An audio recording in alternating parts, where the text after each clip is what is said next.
माना कि अभी हालात ठीक नहीं है और मन बहुत दुखी है, लेकिन ये हमेशा ऐसा नहीं रहेगा। आइए जानते हैं इस मुश्किल वक्त में खुद को कैसे संभालें। मन उदास रहता है और अगर आपके दिन आपको लग रहा है कि बहुत ही ख़राब चल रहे हैं, तो ये वीडियो आपके लिए है। ध्यान से सुनें और वीडियो को बिल्कुल भी स्किप ना करें। राधे राधे भक्तों, welcome to my channel Mannu की Khushboo. Please like, comment and share. और अगर आप चैनल पर नए हैं तो हमारे चैनल को प्लीज़ सब्सक्राइब कर दीजिए। अकेले में रोना और किसी से बात करने का मन ना करना, ये लक्षण बताते हैं कि आपका मन अंदर से बहुत थक चुका है। और आज इस वीडियो में हम जानेंगे कि खुद को इस उदासी से कैसे बाहर निकालें। तो वीडियो को ध्यान से सुनें और बिल्कुल भी इग्नोर नहीं कीजिए। अच्छा, अब आप एक बात बताइए, क्या आप कुएं को कह सकते हैं कि वो काँव काँव की आवाज़ ना करे? या फिर क्या आप किसी मेंढक को कह सकते हैं कि वह पानी देखते ही ऊंची छलांग ना मारे? हमारे मन का भी कुछ ऐसा ही है। जीवन में कुछ भी होता है, अच्छा या बुरा, हमारा मन उस पर काँव काँव काँव करने लगता है। काँव काँव से मेरा मतलब है चिंता करना, व्याकुल होना। कोई बुरी बात होती भी नहीं है और मन परेशानी की ऊंची ऊंची लपेटें लेने लगता है। कभी कभी तो मुझे ऐसा लगता है कि हम में से कई लोग सिर्फ परेशान होने के लिए जीते हैं। सारी परेशानी, पीड़ा, दुविधा अक्सर हमारी मन की बनी हुई कहानियाँ होती हैं। भगवान श्री कृष्ण हमें हमारे मन को शांत और स्थिर करने के लिए 2 उपाय देते हैं। पहला ध्यान लगाना या मेडिटेट करना, दूसरा भाव से सीखना। अब ध्यान या मेडिटेशन शब्द सुनते ही आप में से कई लोग कहेंगे कि आप आंखें बंद कर सांसें अंदर बाहर नहीं ले सकते। यहाँ हम सब गलती कर बैठते हैं। मेडिटेशन या ध्यान का मतलब सिर्फ आंख बंद कर बैठना नहीं होता। मेडिटेशन का मतलब होता है अपना पूरा ध्यान किसी चीज़ पर लगाना और उसे हटने नहीं देना। अगर आप रोटी बना रहे हैं तो सिर्फ उस बात पर ध्यान दीजिए। अगर आप पिक्चर देख रहे हैं तो अपना पूरा ध्यान पिक्चर पर लगाएं।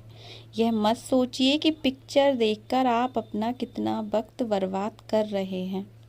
जब आप जीवन के हर छोटे बड़े काम को पूरे ध्यान से करते हैं तो आपका जीवन ही एक मेडिटेशन बन जाता है।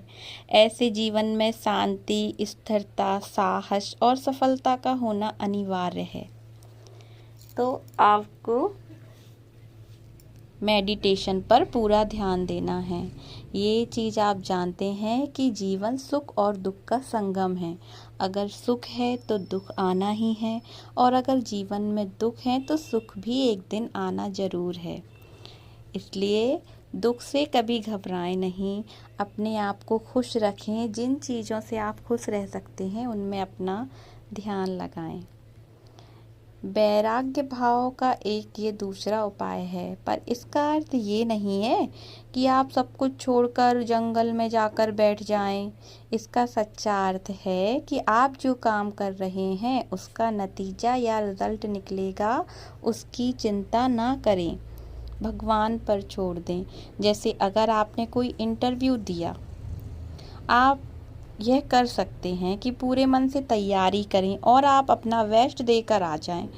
वह नौकरी मिलना या ना मिलना आपके हाथ में नहीं है।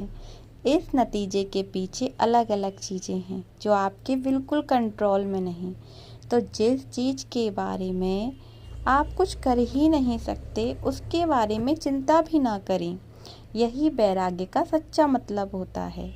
और यही है भगवान श्री कृष्ण का दूसरा उपाय, मन की चिंता की लपटों से बचने का।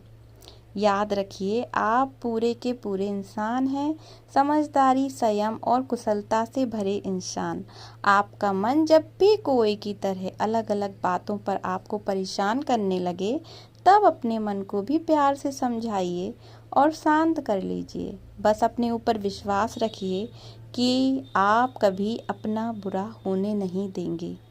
और सबसे बड़ी बात कि आपको सबसे पहले खुद से भी प्यार करना है। जब भी मन दुखी हो तो सबसे अच्छा उपाय है कि भावनाओं को स्वीकार करें, संगीत सुनें, प्रकृति के साथ अकेले में समय बिताएं, गहरी सांस लेकर भगवान में ध्यान लगाएं, खुद को संभालने के लिए किसी अपने से बात करें, अपना मन हल्का करें। जो भी आपका सबसे भरोसेमंद दोस्त हो, साथी हो, उसको अपनी बात बताएं। अगर आपके पास कुछ भी नहीं है और एक उलझन, परेशानी आपके दिमाग में चल रही है, तो सबसे अच्छी चीज़ वो सारी बात एक डायरी पर लिख दीजिए। अगर आप डायरी पर भी लिख देंगे तो आपका मन हल्का हो जाएगा और उलझे हुए विचार स्पष्ट होने लगेंगे। खुली हवा में 15-20 मिनट के लिए वॉक कीजिए और सकारात्मक विचारों को अपनाएं। इस बात का भी ध्यान रखें कि कोई भी परिस्थिति स्थायी नहीं होती। जो भी गलतफहमियां हैं उनको दूर करने का प्रयास करें। अगर किसी व्यक्ति से मनमुटाव है तो सीधे बातचीत करके समाधान निकालने का प्रयास करें। यदि आपका दुख बहुत गहरा है और आप लगातार बहुत नेगेटिव महसूस कर रहे हैं, तो किसी पेशेवर चिकित्सक या काउंसलर से मदद लेने में संकोच ना करें। मानसिक स्वास्थ्य पर आपकी अधिक जानकारी के लिए आप मानसिक स्वास्थ्य कल्याण जैसी चीज़ों के बारे में जान सकते हैं। लेकिन आपको कभी खुद को अकेले नहीं समझना है, खुद को अकेले नहीं होने देना है। बस खुद के मन को शांत करके रखना है और अपना ध्यान जहाँ तक हो बस पॉजिटिव चीज़ों में लगाना है। आप महादेव के सामने जाइए, उनसे बात कीजिए। आप लड्डू गोपाल के सामने जाइए, उनसे बात कीजिए।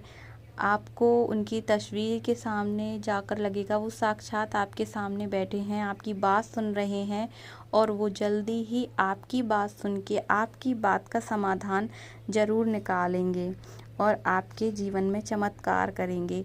आपको लगता है आपका कोई नहीं है, तो ऐसा नहीं है। जो भगवान जो है ना, जो ऊपर बैठे हैं, जिन्होंने हमको इस दुनिया में जो लाए हैं, उनका भी हाथ हमारे सिर पर हमेशा है और उनसे हम अपने लिए, अपने माँ बाप के लिए, घर की चिंताओं की जो भी समस्या हमारे जीवन में है उनको बताएंगे तो सबसे पहले संभालने वाले वही हैं और हमको भी हिम्मत देने वाले वही हैं।